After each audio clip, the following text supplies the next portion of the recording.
Hello students, good morning all of you. કેમ છો બધા લોકો મજામાં છો? દેખને સારા. ચલો ધોરણ 12 commerce account part 1 chapter number 7 account part 1 chapter number 7 एकदम इजी चैप्टर પણ થોડું મગજમારી વાળું ચેપ્ટર ભાગીદારી પેઢીનું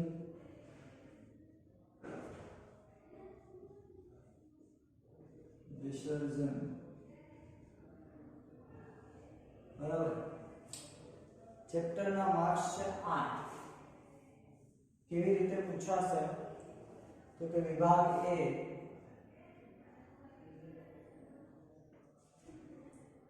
एक क्वेश्चन एमसीक्यू विभाग में एक एमसीक्यू होय विभाग बी एक शॉर्ट क्वेश्चन एसक्यू टूको प्रश्न विभाग सी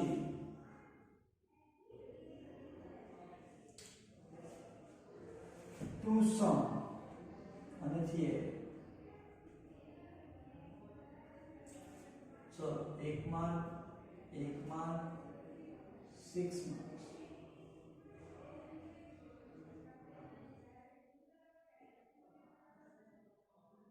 मीन्स 3 मार्क ना બે દાખલાઓ પૂછાઈ શકે ટોટલ 8 માર્ક્સ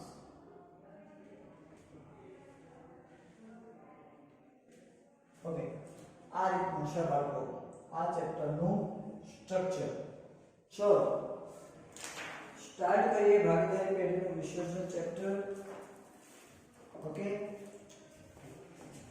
चलो तो સૌથી પહેલા તો વિસર્જન એટલે શું ભાઈ એ તમને ખ્યાલ હોવો જોઈએ ઓકે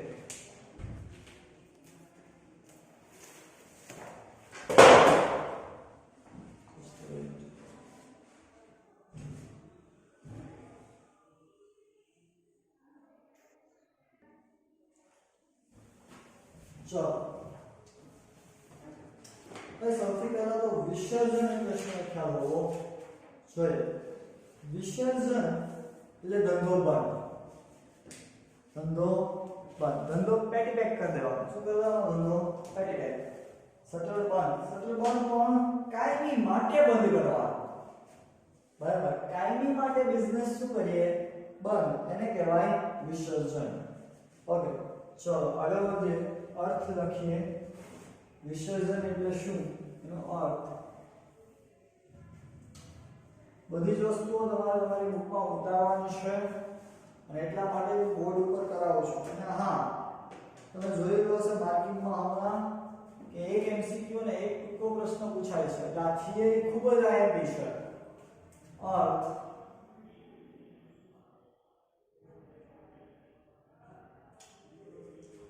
तो भागीदारीનું કામકાજ કાયમ માટે ભાગીદારીનું કામકાજ કાયમ માટે બંધ કરી દેવાય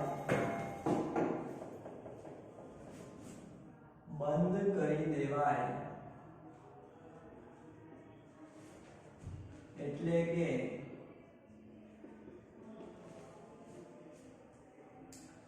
પેઢીનું અસ્તિત્વ કાયમ માટે મટી જાય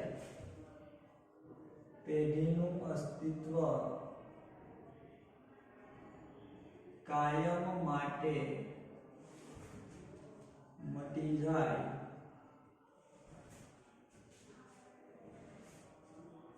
ત્યારે ભાગીદારી પેઢીનું વિસર્જન થયું કહેવાય મટી જાય ત્યારે ભાગીદારી પેઢીનું વિસર્જન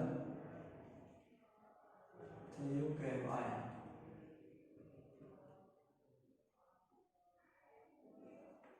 ભાઈ શું કહે છે સમજો, ભાગીદારીનું કામકાજ કાયમ માટે બંધ કરી દેવાય અને પેઢીનું અસ્તિત્વ કાયમ માટે મટી જાય. સપોઝ કે એક જગ્યાએ સરસ મજાનો બિઝનેસ ચાલે છે. મિસ્ટર એક્સ અને મિસ્ટર વાય,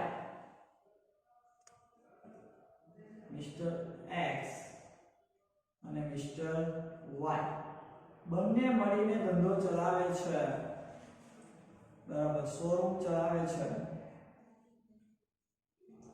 શેનો શોરૂમ ચલાવતા હશે? તો કે કપડા, કાપડનું. ઓકે, મિસ્ટર એક્સ અને મિસ્ટર વાય એટલે ભાગીદારી પેઢી થાય. ઓકે, હવે મિસ્ટર એક્સ અને મિસ્ટર વાય નક્કી કર્યું કે આ શોરૂમને કરો બંધ, મારો તાળા. બરાબર, સામાન બામાન બધું પતાવી દીધું, વેચી નાખ્યું. બરાબર, પેઢી જ કરી દીધી બંધ. ઓકે, તો આને શું થયું કહેવાય? ભાગીદારી પેઢીનું વિસર્જન. ઓકે, ચલો એના પછી આગળ વધીએ.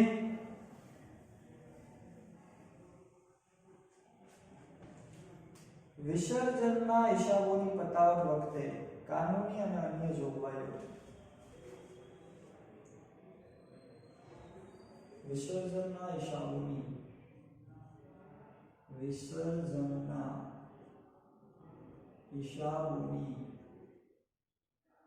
પતાવટ વખતે કાનૂની અને અન્ય જોગવાઈઓ. કાનૂની અને અન્ય જોગવાઈઓ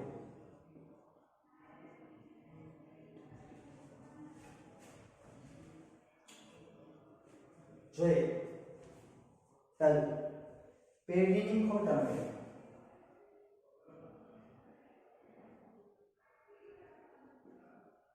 બાળકો, જેમ ધંધો શરૂ કરવો હોય તો કાયદાને ધ્યાને લઈ અને થાય, એમ ધંધાને બંધ કરવા માટે પણ કાનૂની જોગવાઈઓ છે. જેમ કે ભાગીદારી કાયદો છે તે ચાલુ કરવા માટે પણ છે અને બંધ કરવા માટે પણ છે. બંધ કરવામાં કાયદા જોવા પડે તો કે હા જોવા પડે. બરાબર, તો પેઢીની ખોટ અંગે જોઈએ. ભારતીય ભાગીદારી ધારા અનુસાર વિસર્જન વખતે ભારતીય ભાગીદારી ધારા એટલે કાયદો અનુસાર વિસર્જન વખતે નિયમ લખી નાખીએ. વિસર્જન વખતે થતા નુકસાન અંગે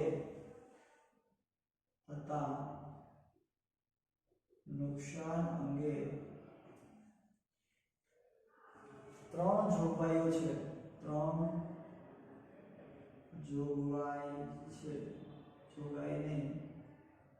જોગવાઈ છે. એમાંની પહેલી એટલે કે એ, સૌપ્રથમ નફામાંથી માંડી વળાય. સૌપ્રથમ નફામાંથી માંડી વળાય.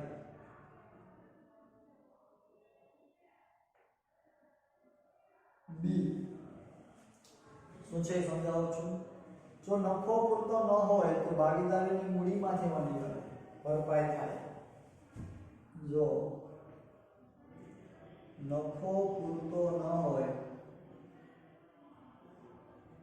તો ભાગીદારોની મૂડીમાંથી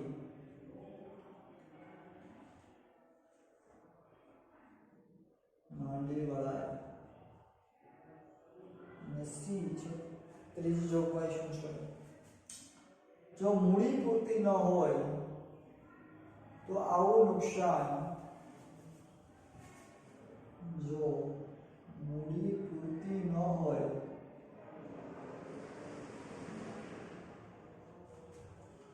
તો નુકસાન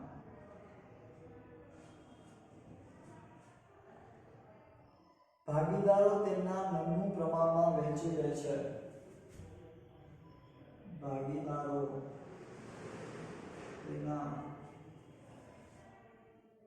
નમૂ પ્રમાણમાં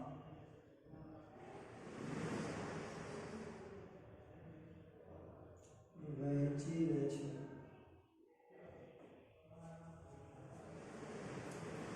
અને તે માટે જરૂર અનુસાર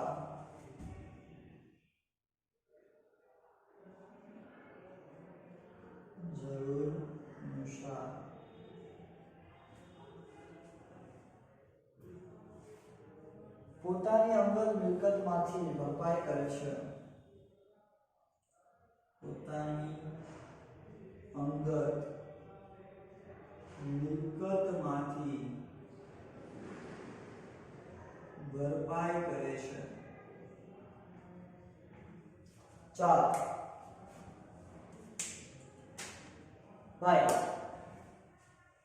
વિસર્જનના હિસાબોની પતાવટ વખતે કાનૂની અને અન્ય જોગવાઈઓ ધંધામાં બંધ થવાનો હોય તો કાયદેસર થવો જોઈએ જેમ ધંધાની સ્થાપના કાયદેસર થઈ હોય એમ બંધ પણ કાયદેસર થવો જોઈએ તો ધંધામાં ઘણી બધી બાબતો જે છે એનો નિકાલ થવો જોઈએ જેમ કે ધંધામાં ખોટ પડી છે બરાબર તો નુકસાન થયું છે નુકસાનને ભરપાઈ કરવું જોઈએ તો ભારતીય ભાગીદારી ધારા અનુસાર વિસર્જન વખતે થતા નુકસાન અંગે 3 જોગવાઈ છે પહેલું નુકસાન ભોગવવું કેવી રીતે નુકસાન તો ભોગવવું તો ખરી ને તો સૌપ્રથમ નફામાંથી નફો પડ્યો હોય એમાંથી નુકસાન ભરપાઈ કરી દેવું બીજું નફો મળતો ન હોય તો ભાગીદારો જે મૂડી લઈને આવ્યા હોય ધંધામાં શરૂ કર્યો હોય ત્યારે એ મૂડીમાંથી માંડી વાળવાનું માની લો કે નુકસાન એટલું વધારે છે કે નફોય ખૂટ્યો મૂડી ખૂટી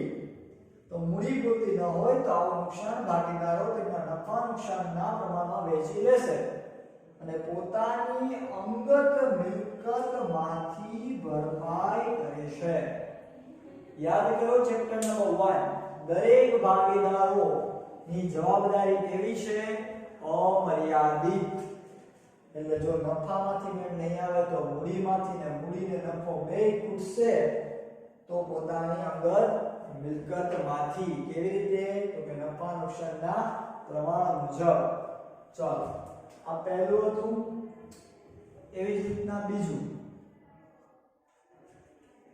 પેઢીના દેવા અને ભાગીદારોના અંગત દેવા પેઢીના દેવા અને ભાગીદારોના અંગત દેવા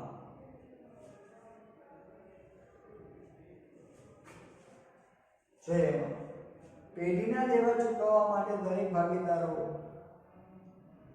અંગત રીતે જવાબદાર છે વાહ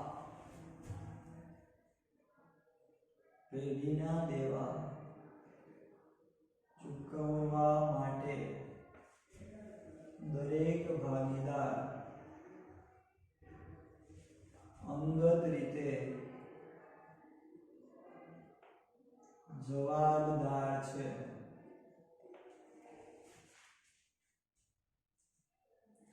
ભાગીદારોના અંગત દેવા ચૂકવ્યા બાદ વધતી ભાગીદારોની અંગત મિલકત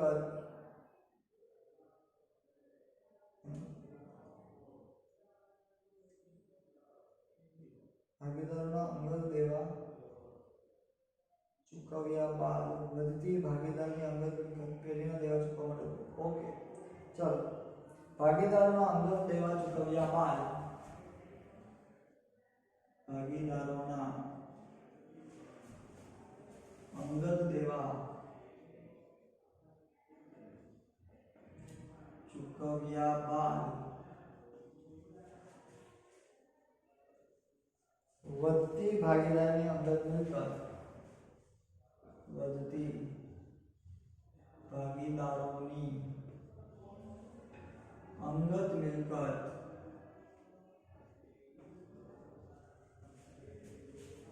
પેઢીના દેવા ચૂકવવા માટે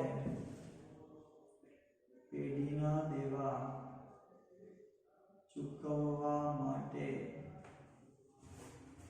ઉપયોગમાં લેવાય છે.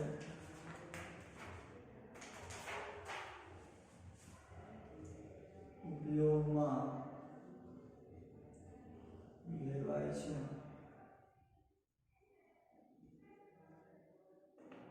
હાલ પેઢીના દેવા અને ભાગીદારોનો અંગત દેવા.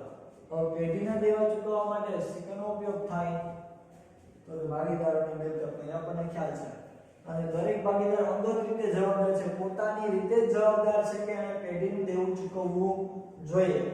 ભાગીદારોના અંગત દેવા ચૂકવ્યા બાદ વધતી ભાગીદારોની અંગત મિલકત અહીંયા જ વાત હતી કે ભાઈ નફો ખૂટે મૂડી ખૂટે તો મિલકત વેચીને પણ નુકસાન ભરપાઈ કરવું પડે, એટલે કે પેઢીના દેવા ચૂકવવા પડે. વધતી ભાગીદારોની અંગત મિલકત પેઢીના દેવા ચૂકવવા માટે ઉપયોગમાં લેવાય છે. ચાલો ઓકે, આટલું રીડિંગ સ્ક્રીનશોટ પાડી લો. આગળ વધીએ.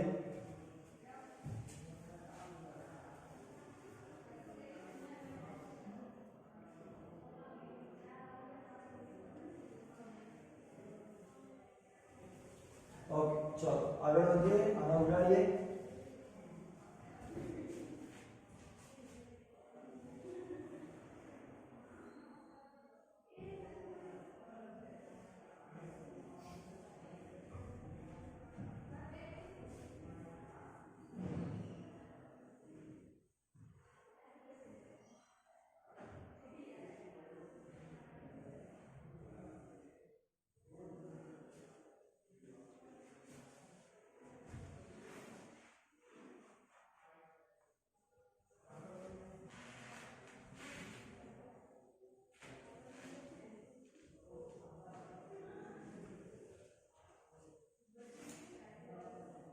चलो भाई पहलू बीजू देखो त्या त्रीजू भागीदारोनी पेढीने लोन. त्रीजू भागीदारोनी पेढीने लोन. હવે ભાગીદારોએ પેઢીને લોન આપેલી હોય, પેઢીને દેવા ચૂકવ્યા બાદ પેઢીના દેવા ચૂકવ્યા બાદ આ બધું એકવાર MCQ માં પૂછાય છે. હા, વધતી રકમમાંથી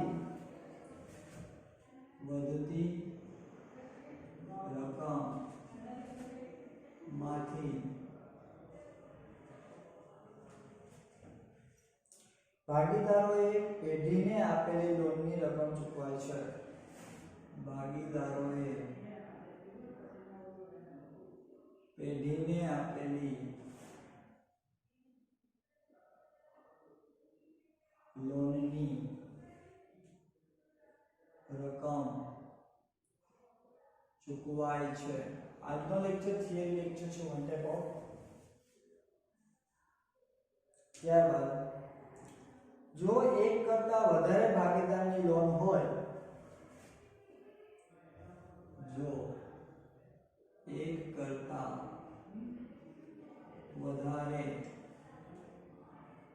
ભાગીદારોની લોન હોય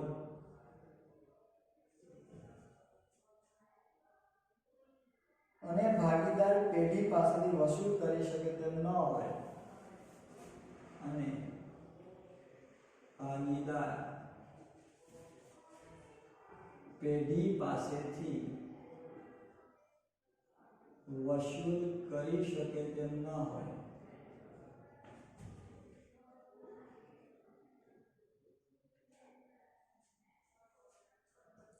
તો તેવા ભાગીદારની લોન પ્રમાણસર ચૂકવાય છે. તો તેવા ભાગીદારની લોન પ્રમાણસર ચૂકવાય છે.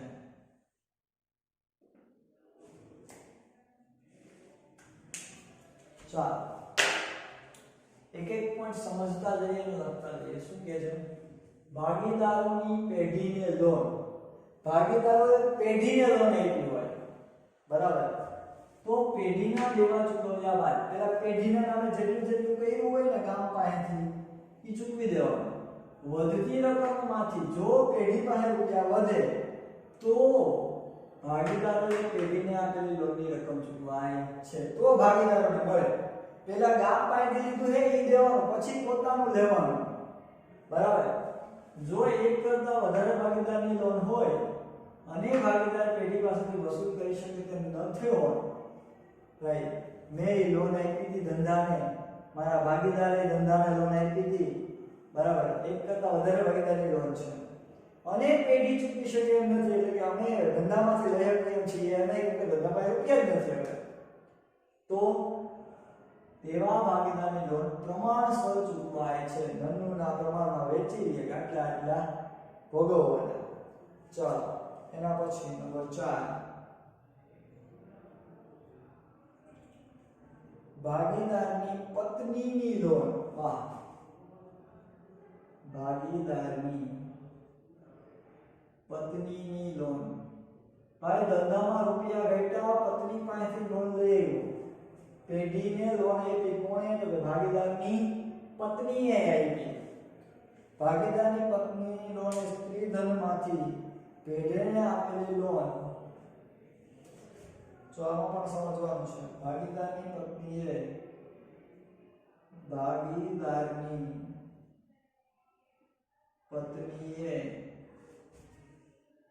સ્ત્રીધનમાંથી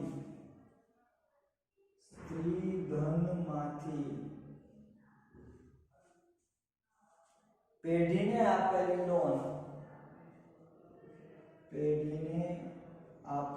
લોન, અન્ય દેવાની જેમ જ અન્ય દેવા સાથે જ ચૂકવાય છે. અન્ય દેવાની જેમ જ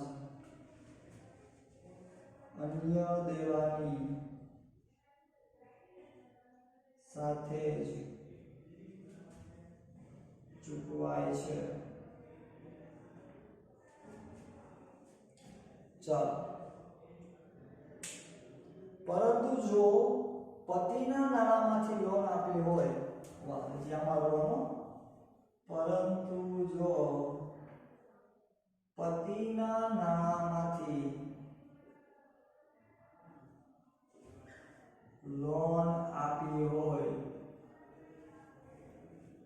પતિ થઈ ગયો તો મતલબ એ પતિ ગયો, બાળકો પતિ થઈને પતિ ગયો, પતિના નાણામાંથી લોન હોય તો લોન છે, તો તે ભાગીદારની લોન જ બની ગયો. તો તે ભાગીદારની લોન જ ગણી.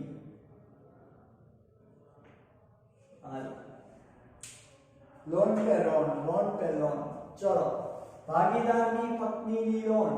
भाई भागीदार पर है रुपया घटा, એટલે પેઢી પર રૂપિયા ઘટ્યા તો ભાગીદારીઓ ઘરવાળી પર રૂપિયા નથી, ધંધામાં રૂપિયા ઘટ્યા. એની પત્નીએ સરસ મજાનો 10 તોલાનો નેકલેસ કાઢીને આપી દીધો, આલ્યો ધંધામાં રાખો જાઓ. હવે નેકલેસ કાઢીને આપ્યો, એ વેચો અને એ ધંધાને આપ્યો તો સ્ત્રી ધન કહેવાય. શું કહેવાય? સ્ત્રી ધન. અથવા તો પત્નીએ એના ખાતામાંથી 5 લાખ ઉપાડીને ધંધાને આપી દીધા, સ્ત્રી ધન કહેવાય. બરાબર. તો અન્ય દેવાની જેમ જ, જો અહીંયા વાત હતી ને, અન્ય દેવા ચૂકવાઈ જાય પછી ભાગીદારની લોન ચૂકવાય. તો એવી રીતે ગામનાને જેમ દે ને એમ જ પત્નીને પણ 12ની જ કહેવાય ધંધામાં.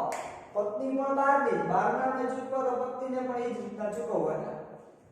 પરંતુ જો પતિના નાણામાંથી લોન આપી હોય તો તે ભાગીદારની જ લોન ગણી. બરાબર.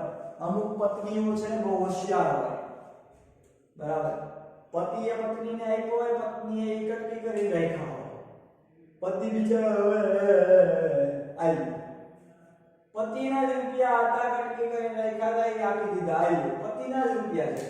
અથવા પત્ની બહુ હોશિયાર, 5 લાખનો છે, ક્યાંથી કાઢ્યો? તો કે પતિના એકાઉન્ટમાંથી દે. બરાબર. તો પછી ભાગીદારની જ લોન કહેવાશે. ભાગીદારના રૂપિયા એ ભાગીદારની લોન, પત્નીના એ પત્ની. આ બધા અલગ છે.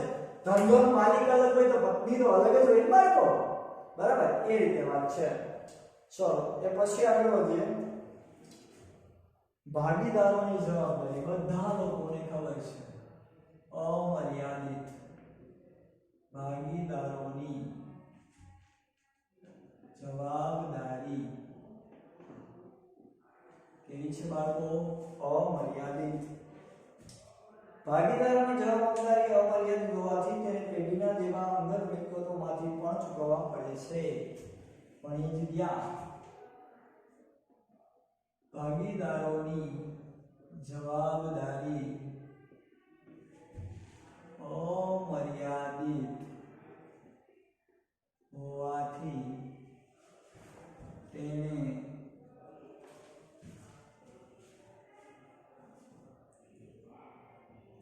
પેઢીના લેવા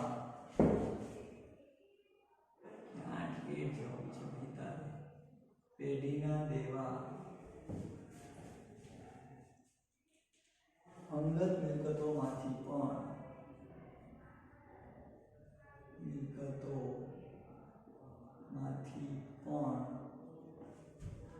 ચૂકવવા પડે છે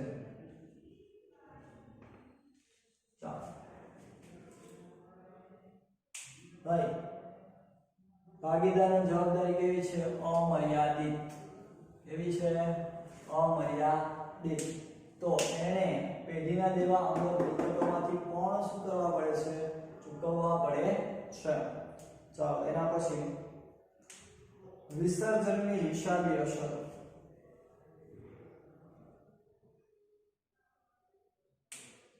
આપી દો વિસર્જનની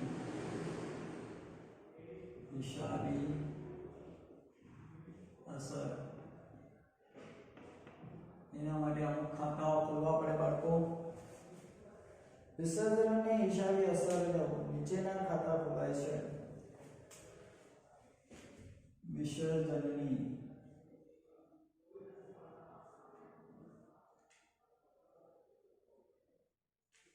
હિસાબી અસર આપવા નીચેના ખાતાઓ ખોલાય છે પહેલું મામી નિકાલ ખાતું મામીનો નિકાલ કરવાનો ભાઈ એટલે કે માલ મિલકત નિકાલ ખાતું બીજું ભાગીદારોની લોનના ખાતા ભાગીદારોની લોનના ખાતા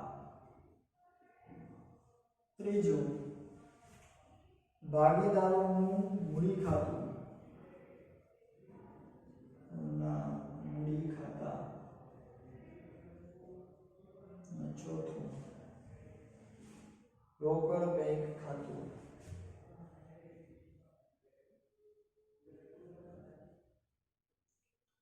ભાઈ વિસર્જનની હિસાબી અસરો આપવા માટે તમારે મામી નિકાલ ખાતું ભાગીદારોની લોનનું ખાતું ભાગીદારોના મૂડી ખાતા રોકડ બેંક ખાતું ખોલવું પડે છે એક વાક્યનો પ્રશ્ન છે ક્યાંય ચાર ખાતા ખોલવા નહીં પડે કારણ કે ઓલરેડી બોર્ડમાં આ મોટા દાખલાઓના પૂછાતા જ નહીં અને બોર્ડે આ વર્ષે તો આના મોટા દાખલા કાઢી નહીં થાય ફક્ત વિસર્જનની આમનોંધ જ પૂછવાના છે અને એ જ પૂછતા પહેલેથી બરાબર એટલે મોટા દાખલાઓ સ્કીપ થઈ ગયા છે આની અંદરથી થિયરી બધી ભણવાની છે ઓકે સ્ક્રીનશોટ પાડી લો તેને આગળ વધીએ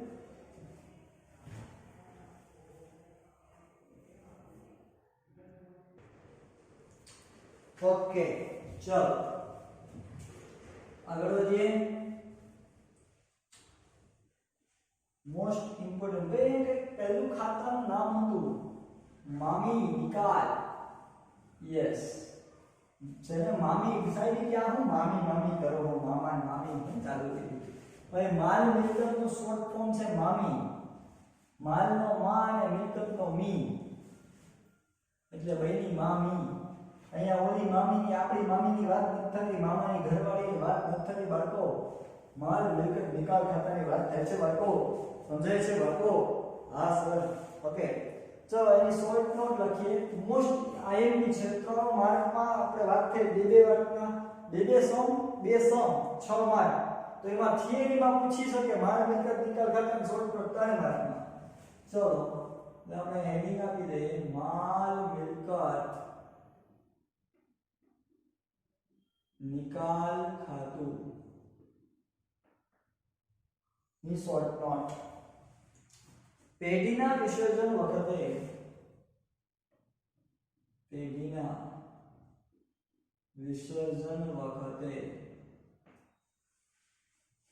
મિલકતો તેમજ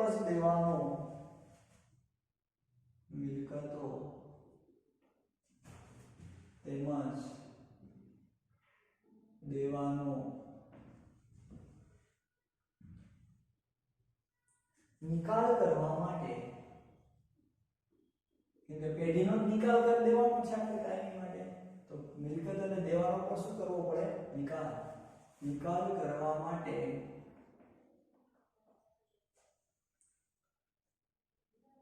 જે ખાતું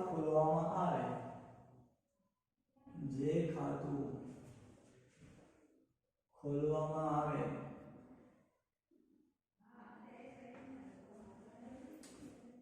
તેને માલ મિલકત નિકાલ ખાતું કહે છે. તેને માલ મિલકત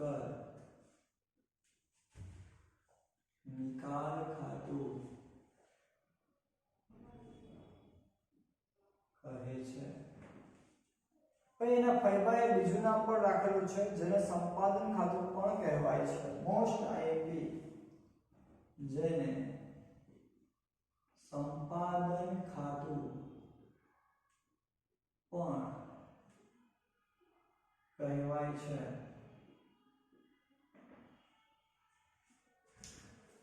માલ મિલકત નિકાલ ખાતે મિલકતો અને દેવા, માલ મિલકત નિકાલ ખાતે મિલકતો અને દેવા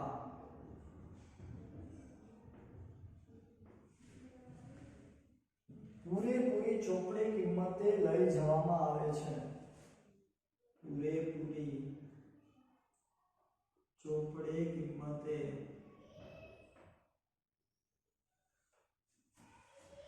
આપણે લઈ જવામાં આવે છે. અંડરલાઈન કરી દઈએ. એક વાક્ય એમસીક્યુ માં પૂછાય એ વસ્તુ છે. ત્યારબાદ મિલકતોની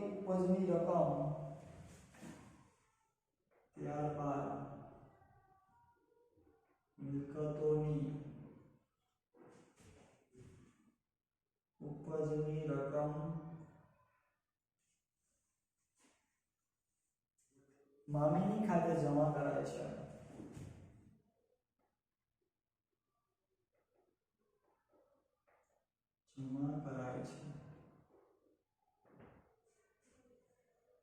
દેવાની ચૂકવણીની રકમ મામીની ખાતે ઉધારાય છે. દેવાની ચૂકવણીની રકમ મામી એટલે મામી નિકાલ ખાતે ઉધારાય છે. ચૂકવણી કરીએ તો રૂપિયા જાય અને મિલકત વેચીએ તો રૂપિયા આવે તો ઉધાર આવે રૂપિયા આવે તો આપણી આવક હંમેશા જમા, અને રૂપિયા ચૂકવીએ તો આપણો ખર્ચ હંમેશા ઉધાર. ચલો મામીની ખાતાના તફાવત નફો કે ખોટ આવશે. મામીની ખાતાનો તફાવત નફો કે ખોટ આવશે. જે ભાગીદારોના વચ્ચે નાનું પ્રમાણમાં વેચાશે. જે જે ભાગીદારો વચ્ચે નનુના પ્રમાણમાં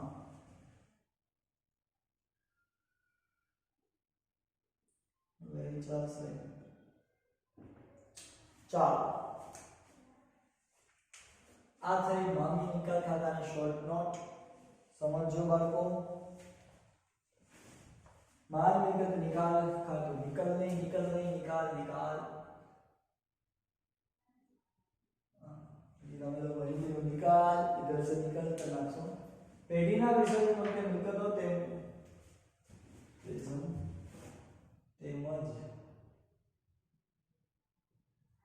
દેવાનો નિકાલ કરવા માટે જે ખાતું ખોલવામાં આવે તેને મામી નિકાલ ખાતું કહે છે. હવે મિલકતોને દેવા. હવે જો ધંધો બંધ કરીએ છીએ તો મિલકતોના દેવાના જે ખાતા ખોલેલા હોય એ પણ શું કરવા પડે? આપણે લોકોએ બંધ કરવા પડે. તો એ બંધ કરીને ક્યાંક બીજી એન્ટ્રી કરવી તો પડે ને, કારણ કે આપણે ડબલ એન્ટ્રી સિસ્ટમ એટલે કે દ્વિનોંધી નામા પદ્ધતિ ભણીએ છીએ. તો મિલકત ઉધાર હોય, ઉધાર કરીને બંધ કરવા માટે જમા કરવી પડે. તો ઉધાર શું કરવું?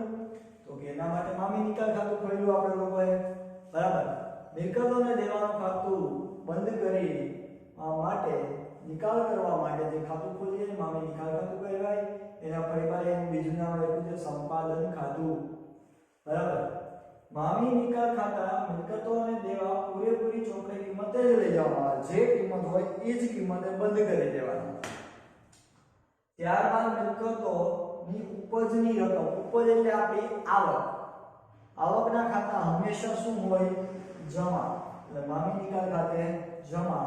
અને દેવાની ચૂકવણીની રકમ મામી નિકાલ ખાતે ઉધાર. દેવાની ચૂકવણી એટલે રૂપિયા ધંધામાંથી જાય. ઇટ મીન્સ આપણો ખર્ચો, ઇટ મીન્સ આપણું નુકસાન હંમેશા શું હોય? ઉધાર. એટલા માટે ઉધાર આવે છે. મામીની ખાતાનો તફાવત નફો કે ખોટ આવશે જે ભાગીદારો વચ્ચે કયા પ્રમાણમાં? નફા નુકસાનના પ્રમાણમાં.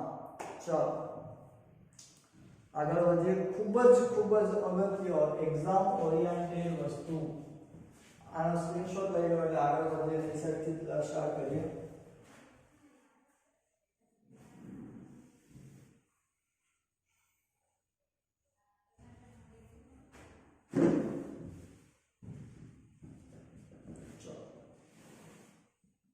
જર્નલ એન્ટ્રી એટલે કે આ નોંધ સ્ટાર્ટ થાય છે, તમારે પાકી કરવાની આવશે, બરાબર. ઓ સર સિટ.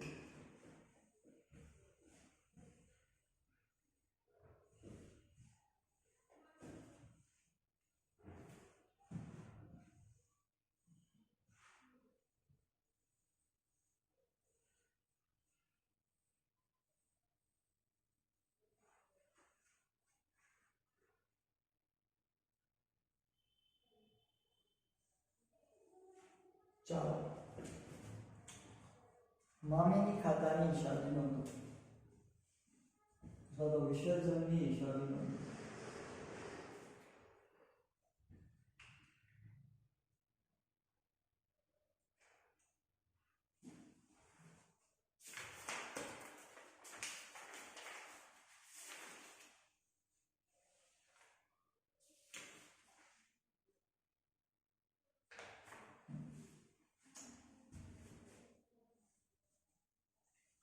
મામીની ખાતાની હિસાબી નોંધો એટલે કે પેઢીના વિસર્જન વખતે થતી હિસાબી નોંધો. એમાં સૌથી પહેલું કામ કયું કરવાનું? એકત્રિત અનામતો અને નહીં વહેંચાયેલ નોંધોની બાકી. એકત્રિત અનામતો અને नहीं वहचाएल नन्नूनी बाकी, नन्नूनी बाकी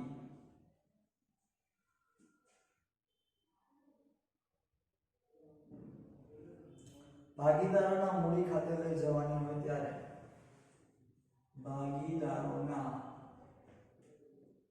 मूड़ी खाते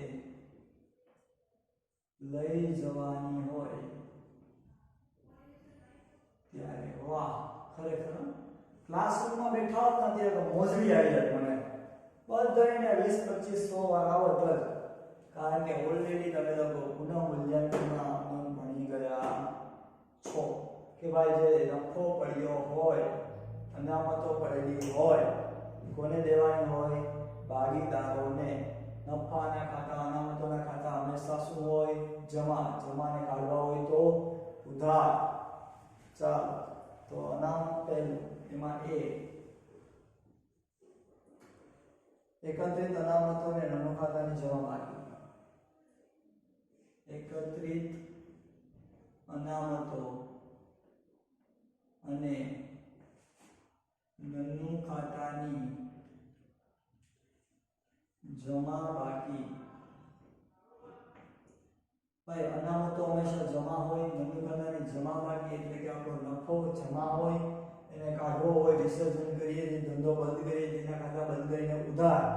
બધુંય કોને આપવાનું હોય? ભાગીદારો ને. એટલે કે અનામતો ખાતે ઉધાર,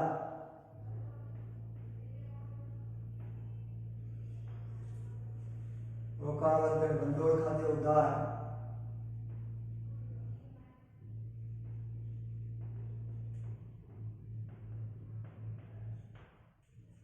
કારીગર વર્ગર અનામત ભંડોળ ખાતે ઉધાર,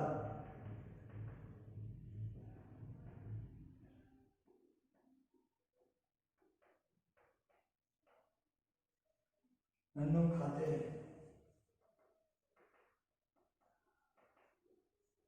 જમા બાકી ઉધાર તે ભાગીદારોના મૂડી કે ચાલુ ખાતે. બરાબર છે.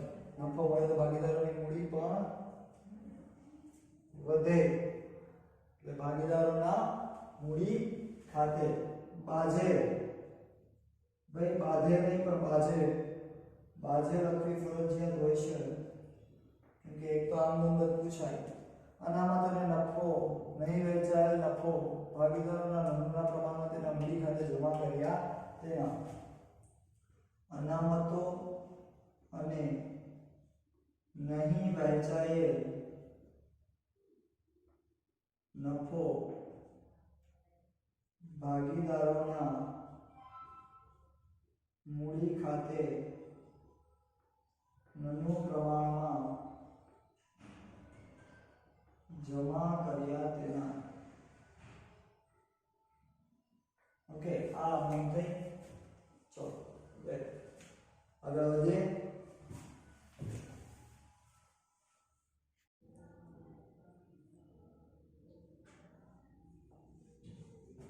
ચલો આગળ વધીએ. આ એ હતું, હવે બી. નફા નુકસાન ખાતાની ઉધાર બાકી, એટલે ભાઈ અહીંયા નફો હતો, હવે ખોટ. નફા નુકસાન ખાતાની ઉધાર બાકી. ભાઈ નુકસાન હોય તો ઉધાર હોય, ઉધારને કાઢવું હોય તો જમા. તો મૂડી ખાતું શું થશે? તો ઉધાર. ભાગીદારોના ચાલુ કે મૂડી ખાતે ઉધાર તે નાનું ખાતે બાજે. ભાઈ એની બાજુ લખવાની છે. નાનું ખાતાની ઉધાર બાકી ભાગીદારો વચ્ચે નાનું પ્રમાણમાં નાનું ખાતાની ઉધાર બાકી ભાગીદારો વચ્ચે નાનું પ્રમાણમાં વહેંચી તેના. ચાલો બીજું હવે બે. પહેલું હતું ને ભાઈ, હવે બીજું. મિલકતોના ખાતા બંધ કરી મામીની ખાતે લઈ જવામાં આવે ત્યારે. પહેલા લખી દઉં પછી સમજાવીશ. મિલકતોના ખાતા બંધ કરી મામીની ખાતે આવે ત્યારે ભાઈ આમ મામીની ખાતે ઉધાર તે જતે મિલકત ખાતે જમા મામીની ખાતે ઉધાર તે જેતે મિલકત ખાતે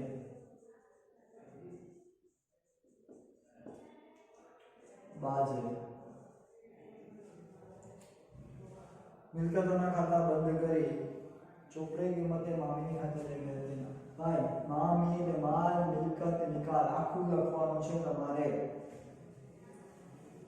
મિલકતોના ખાતા બંધ કરી મામીની ખાતે ચોપડે કિંમત ખાસ લઈ ગયા તેના ત્રીજું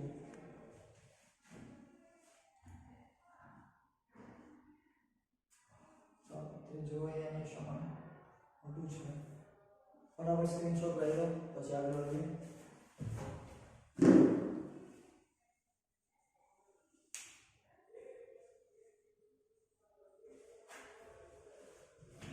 ચાલો રેડી સ્ક્રીનશોટ લગાવી ગયો હશે આગળ વધીએ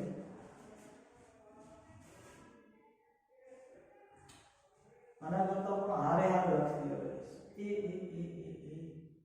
સમજાવવાનું બાકી હતું સોરી તે ભાગીદારોના મૂડી કે ચાલુ ખાતે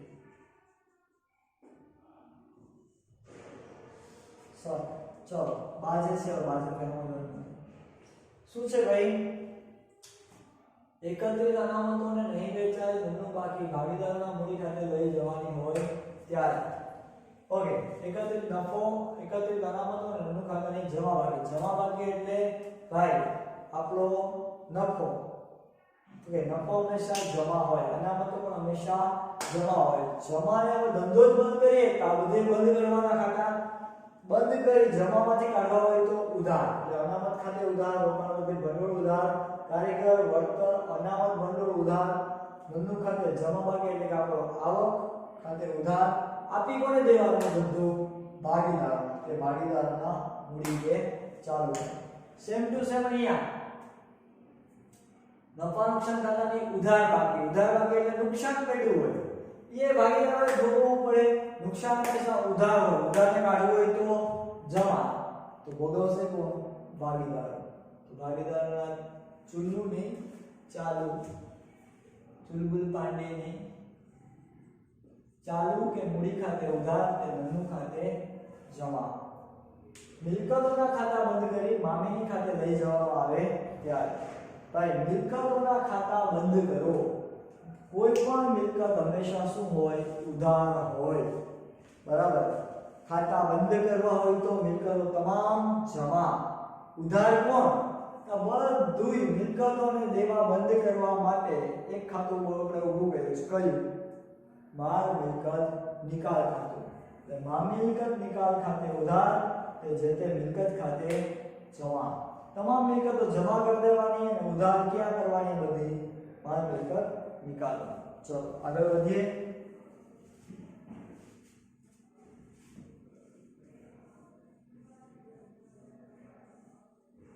घनी बार क्लास में आवो छे लखी दे एक चेकू છોકરો રાડુ કરે છે લખવા તો દેવો જ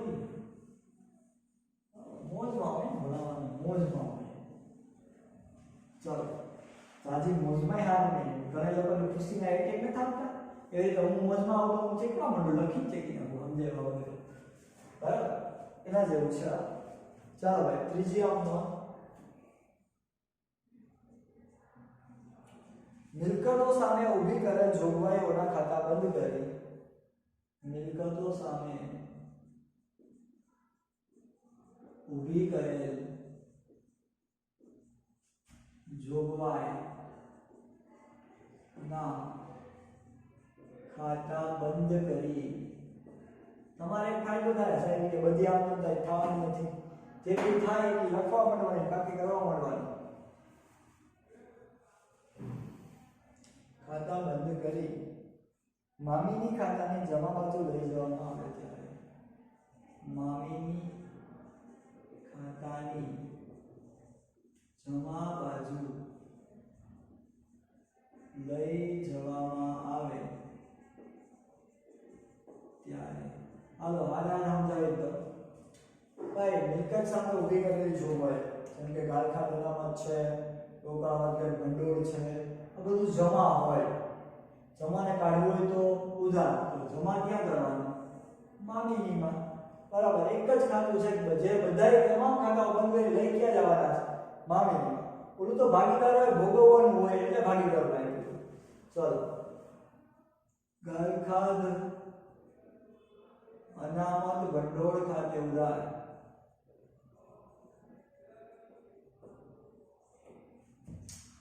રોકાણ વગર ભંડોળ ખાતે ઉધાર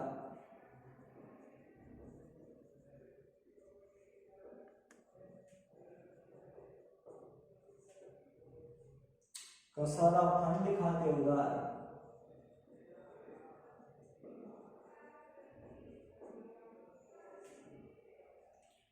સંયુક્ત જીવન વીમા પોલિસી ખાતે ઉધાર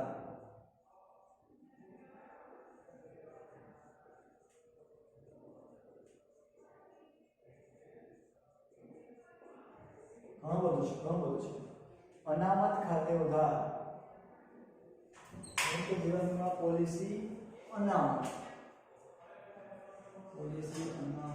ખાતે ઉધાર પછી દેવાદાર વટાવ અનામત ખાતે ઉધાર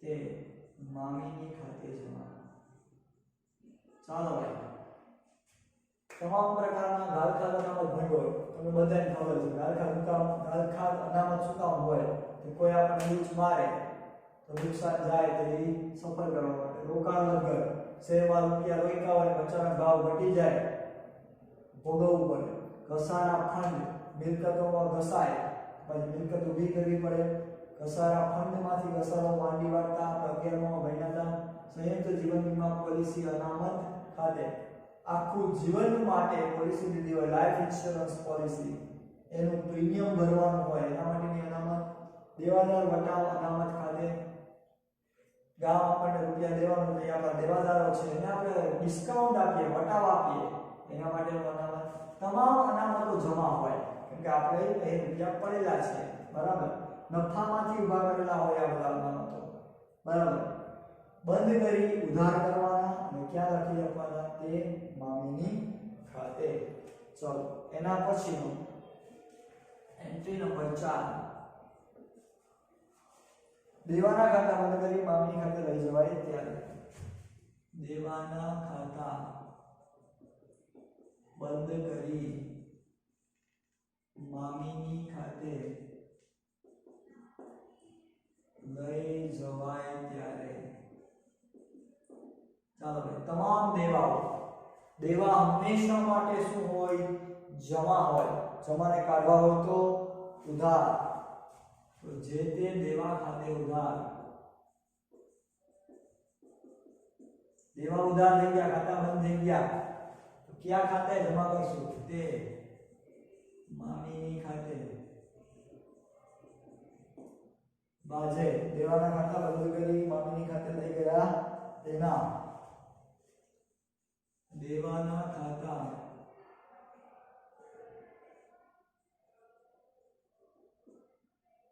બાજુ બાકી નહીં બંધ કરી મામીની ખાતે લઈ ગયા તેના ચલો આની બાજુ શું લખશું તો કે જોગવાઈના ખાતા બંધ કરી મામીની ખાતે લઈ ગયા તેના બાજે લખવાનું બાજે બાધે નહીં જોગવાઈના ખાતા બંધ કરી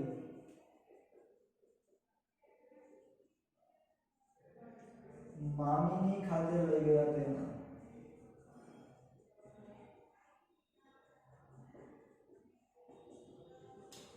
ચાલો નંબર 5 મિલકતોનું વેચાણ થાય ત્યારે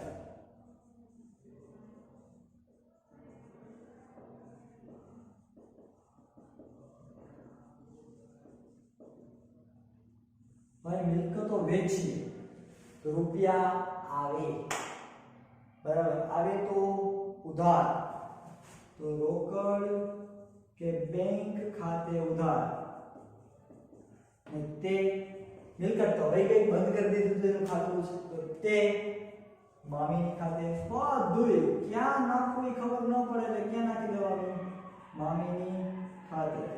મિલકતોનું વેચાણ કર્યું તેના બાજુ મિલકતોનું વેચાણ મામીની ખાતે જમા કર્યું તેના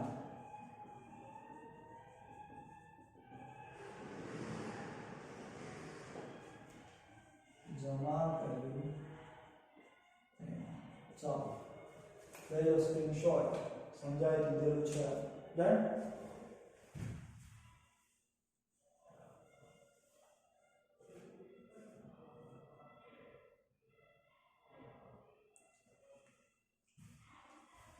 ओके, चलो आगे बढ़िए.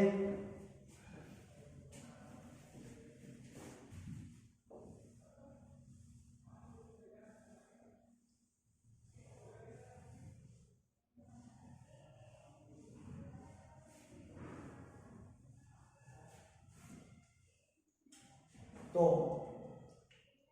मिलकतो कोई भागीदार लई जाए त्यारे छठी आमમાં मिलकतो वेचीए नहीं पण कोण लई जाए भागीदार, कोई भागीदार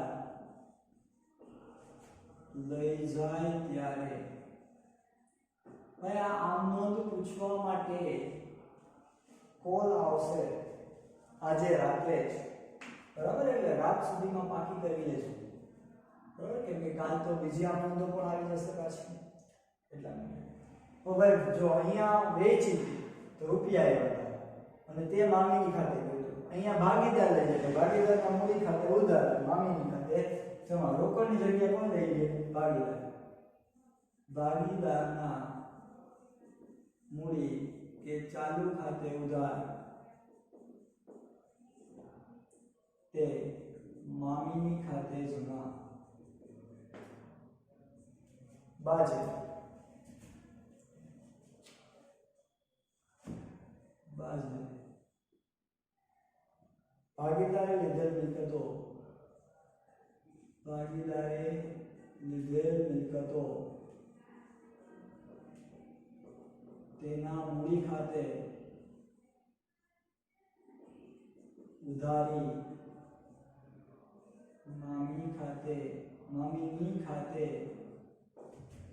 જમા કરી દેना. एकदम इजी. नंबर 7, ચોપડે નહીં નોંધાયેલ મિલકતની ઉપજ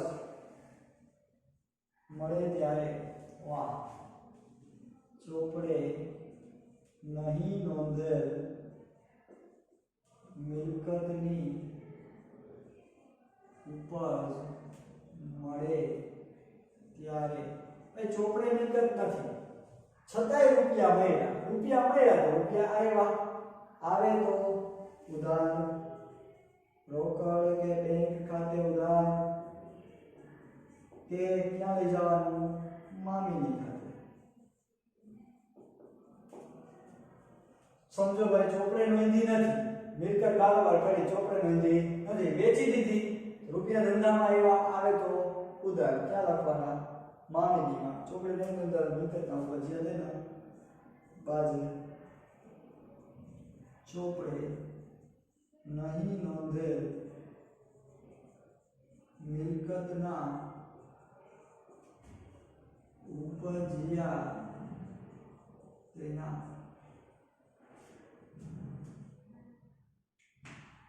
ओके, रेडी. चलो ત્યારબાદ આમનો તો વાતો ઘણી બધી છે, લોટ્સ ઓફ છે, બરાબર. ક્યાં સુધી છે તો તમને 1 2 3 4 5 6 7 8 9 10 11 12 તો હજી 13 આમનો બાકી છે બરાબર 7 થઈ આ બંને નો સ્ક્રીનશોટ લઈ લો ઓકે ચલો